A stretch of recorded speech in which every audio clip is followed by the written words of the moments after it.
Assalamualaikum warahmatullahi wabarakatuh. Yang saya hormati rekan-rekan media, pada hari ini Selasa, tanggal 4 Maret 2025, tim penyidik Kejaksaan Tinggi Sumatera Selatan dalam perkara dugaan tindak pidana korupsi pada sektor sumber daya alam khususnya perkebunan sawit berdasarkan alat bukti yang cukup sebagaimana dalam pasal 184 ayat 1 KUHP menetapkan 5 orang tersangka, yakni 1. RM selaku Bupati Musirawas tahun 2005 sampai dengan tahun 2015. 2. ES selaku Direktur PT DAM tahun 2010. 3. SAI selaku Kepala Badan Penanaman Modal dan Pelayanan Terpadu Perizinan atau BPN PTP Musirawas tahun 2008 sampai dengan 2013.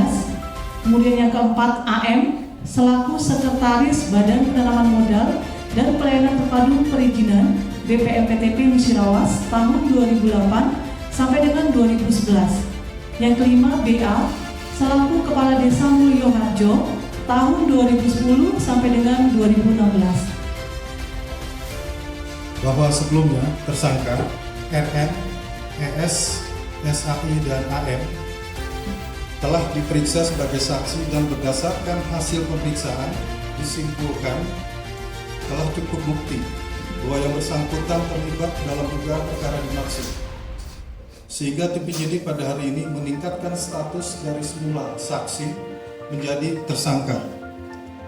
Untuk tersangka BA telah dilakukan pemanggilan secara patut sebanyak 3 kali, namun yang bersangkutan tidak hadir tanpa alasan yang sah.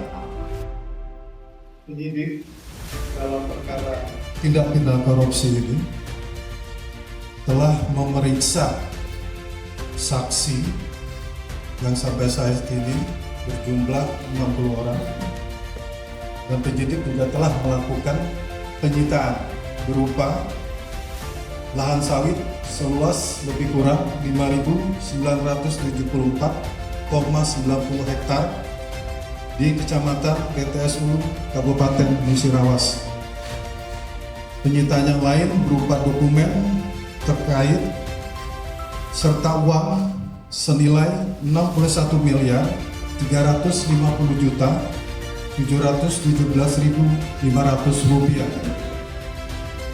dari PT DAM yang secara proaktif menyerahkan secara sukarela ke penyidik.